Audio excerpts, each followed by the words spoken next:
Hello, this is our week one discussion for criminal investigation. And I believe that as we analyze each question in this discussion board, it is super important to a successful criminal investigation.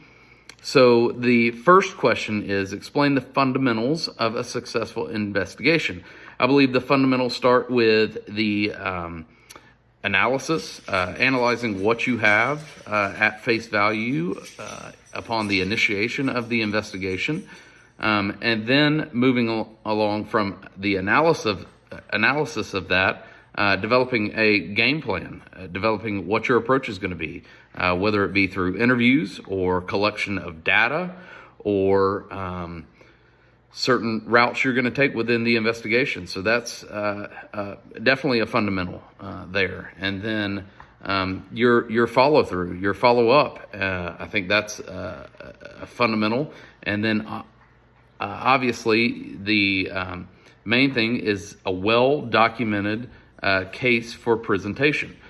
So all of those fall into the fundamentals of an investigation, a successful investigation, and I believe that answers question number one. Number two is, what should happen first? I kind of answered that in the first question. I think analysis is most important.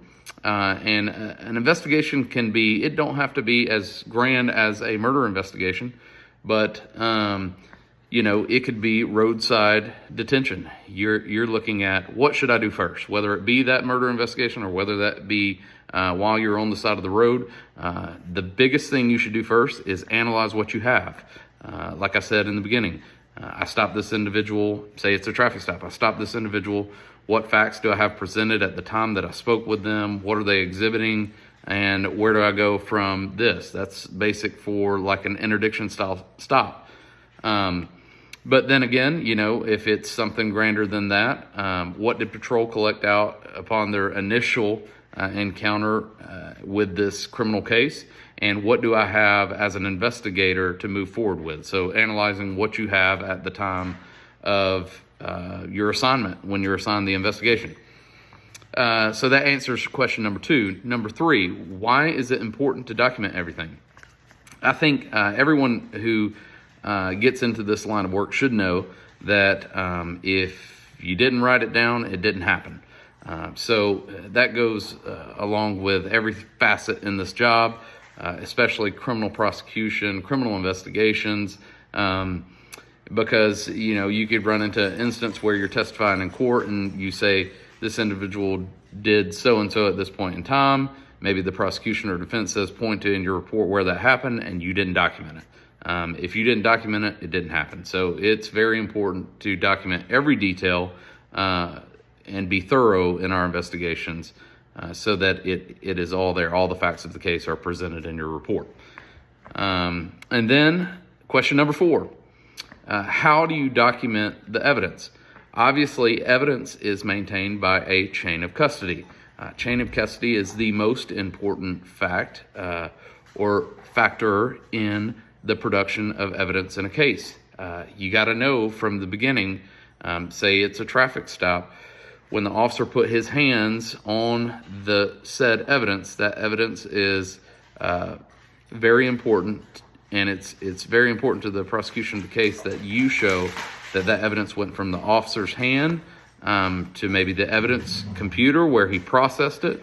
In my agency, we put them in a locked evidence locker that only the evidence custodian has custody of. We document what locker number it goes in. And then from there, the evidence custodian, they document everywhere that said evidence goes. Say it goes to the GBI crime lab for processing. From her hands, that shows what date she collected it and placed it into its evidence location. And it also shows what date she transported it to the GBI crime lab so that it could be tested.